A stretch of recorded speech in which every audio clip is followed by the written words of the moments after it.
Well, good morning, good afternoon, or good evening, depending upon when you're watching this webinar.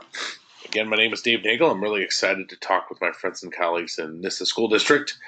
I had a privilege of working with the administrators and several teacher leaders back in August as we looked at this simple framework for how to impact our collaborative settings. And one thing I just want to say is, as teachers in Oregon, Idaho, Indiana, where I'm from, the biggest challenge every one of us has, no matter what, is being time poor.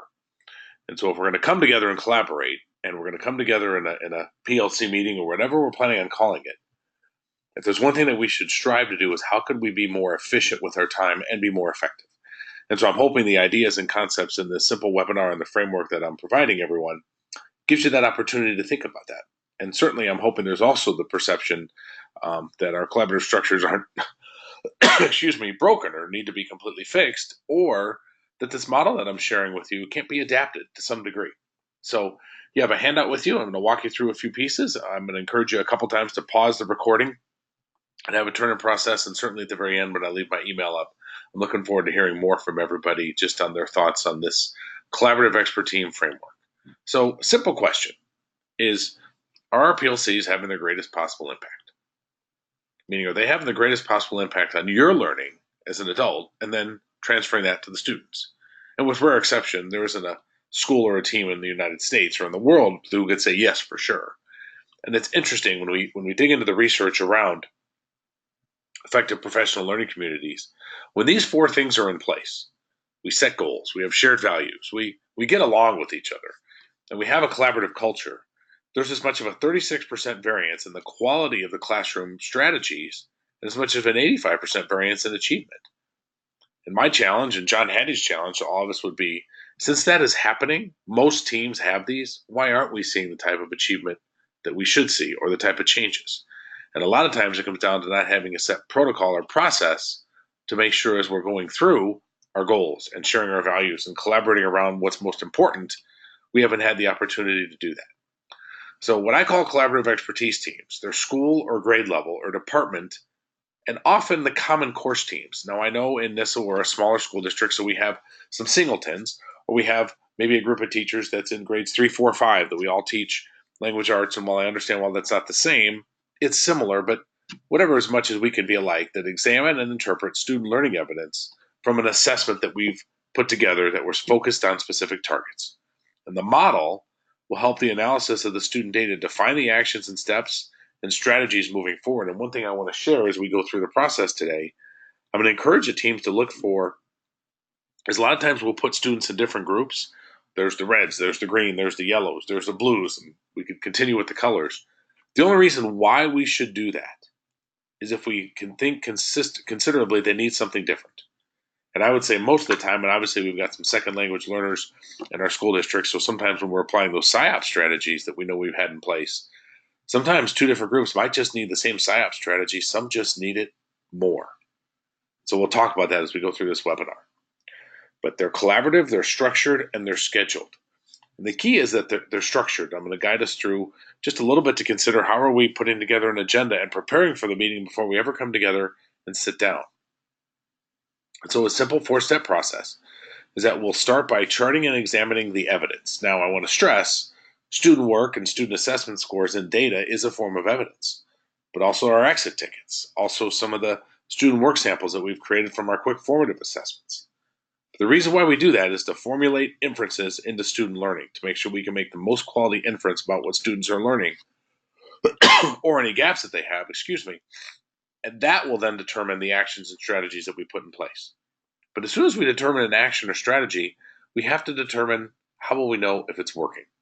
So I'm going to ask you to take a moment on page 2 of your handout. I'm going to pause the recording just for a few moments and read through a brief description of each one of the steps, and then I'm going to encourage you to pause the recording if you're with your collaborative team, and just have a quick discussion about what did that get you to think about, and where are you possibly with maybe having some of these steps already in place. So I'm going to pause momentarily. I'm going to encourage you to pause the recording, and then I'll come back. Welcome back. Hopefully you've had a chance to pause the recording, do the read, and again, I pause just momentarily to keep the length of the webinar as short as possible. So one of the things my professor at Butler used to always say was amateurs react and repair, professionals prepare and prevent.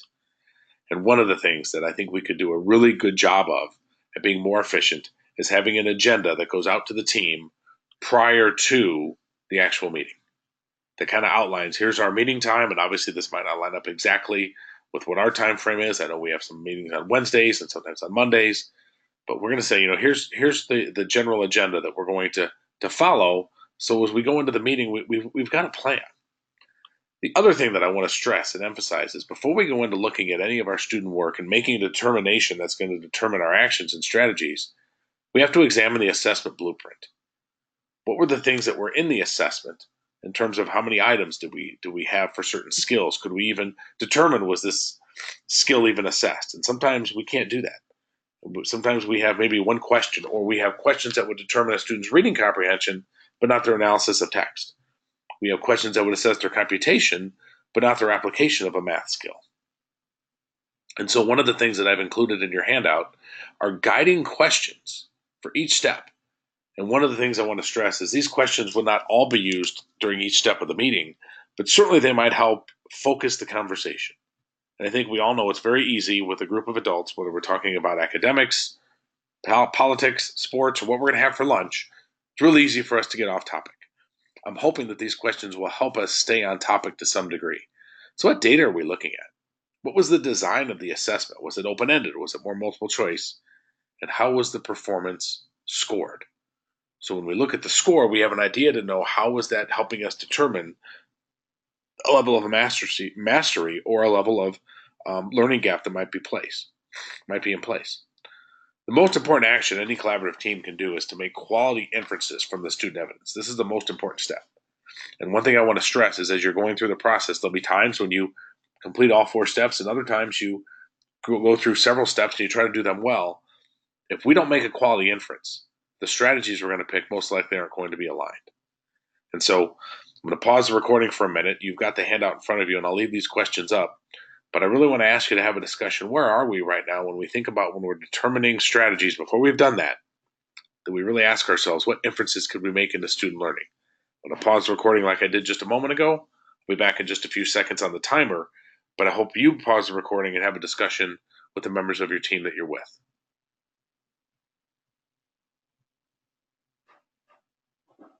Welcome back. As always, I hope you did have a chance to pause the recording. And I think about that last question. What have we done instructionally that makes sense with what we see in the data? We've really been focusing on phonemic awareness, and we're seeing an improvement there. We've really been focusing on phonemic awareness, and we're still seeing some of the same gaps. We should be looking for evidence in the data for what we really focused on. And it's possible we have an assessment that we're going to give to our students that we just weren't able to cover everything. That's okay. That's going to happen. It's no different than if your football or basketball coach goes into a basketball game or football game and they haven't been able to work on a certain part of their game plan. Doesn't mean they're not going to play the game, but they know we probably might not be as strong in that area as we will in some others. But what it might help us be able to do is say, but we should be really strong in these areas because we know where our instruction has been focusing. And I've thrown in just a couple other examples, and you'll see that term up there, IPLT. It's called Impact Professional Learning Teams, same as Collaborative Expertise Teams.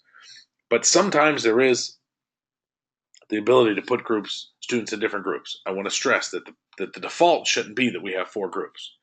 The default should be that we can make a determination between the differences within the groups of what skill gaps are present. And one of the things, and I've included this in some of the additional handouts that I've provided Brian and the team to share with everybody, is as we go through to say what are their strengths and what are their next learning steps.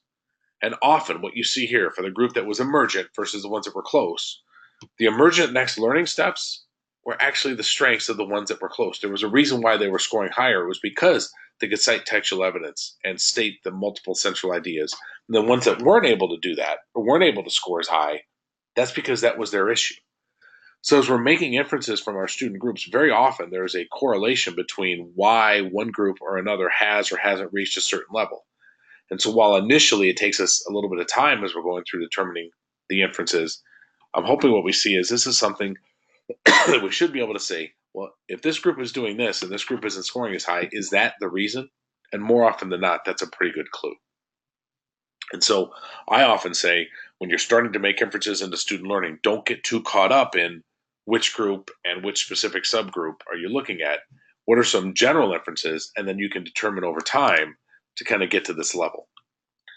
From there, we're going to determine a strategies or an action. And I want to really stress this is where, once we have a quality inference, it's so much easier to make a tight connection into the strategies.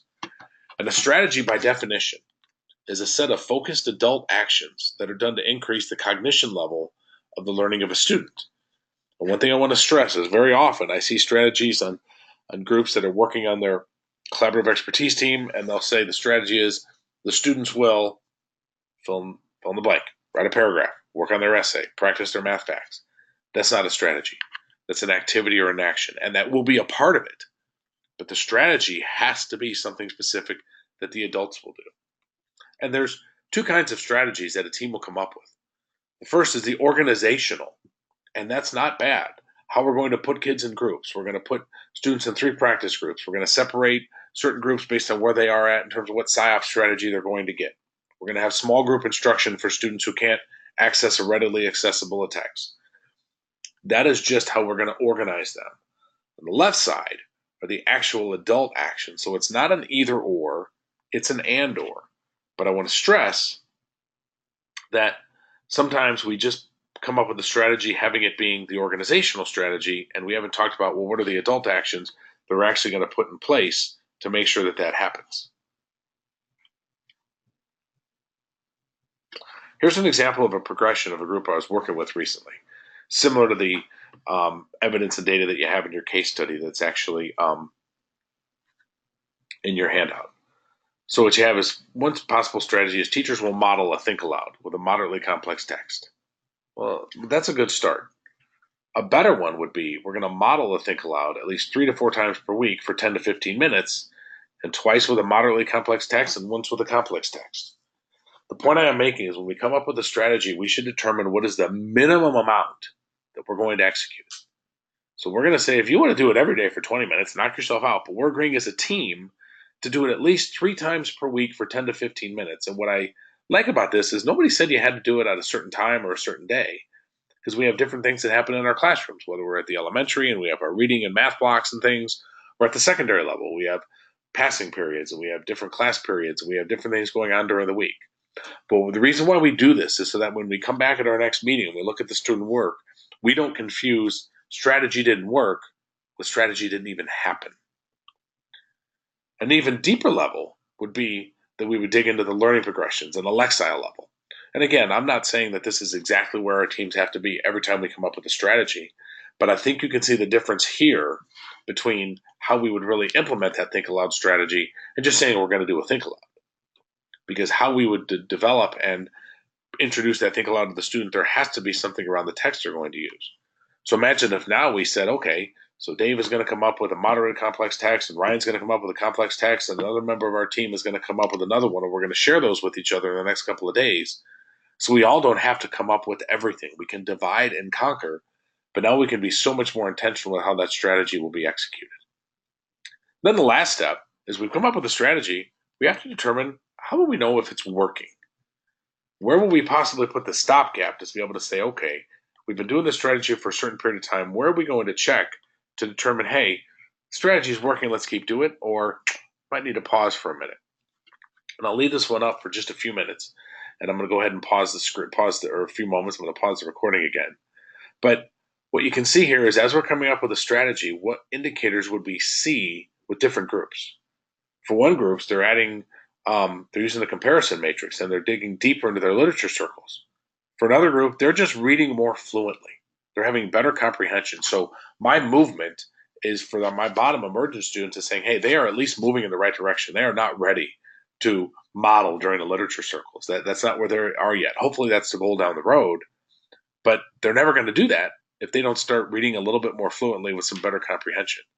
So the strategies are really, or their success criteria, results indicators are aligned to where that student and that group of students might be progressing, because we're looking at all the students up to the bar over time.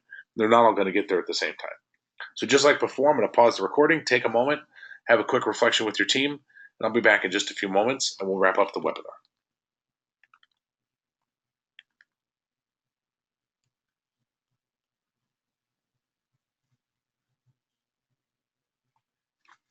Welcome back. Hopefully you had a chance to have a discussion around the success criteria or results indicators and thinking about when we come up with a strategy, what would be things we would look for. So take a moment now and just reflect on the process. You've got a few other examples and pieces within the handout that I provided. What might be some committed actions? And I know that there's a focus to move this work forward in the district, but what's most important is that as a team, you feel comfortable. You feel comfortable saying, okay, here's an idea. Here's a way that we could be more effective and efficient. And maybe it's taking the exact process and really implementing it at a deep level. Or more importantly, it's taking some of those guiding questions that I provided and saying, how could that really drive some of the discussions we have on our team so we can be more effective and efficient when we meet? I thank you for the opportunity, excuse me, to share some thoughts and ideas. Please do not hesitate to reach out on an email. See my Twitter handle there. And I'm really excited to talk to everybody real soon. Hope you have a great rest of your week and a great fall.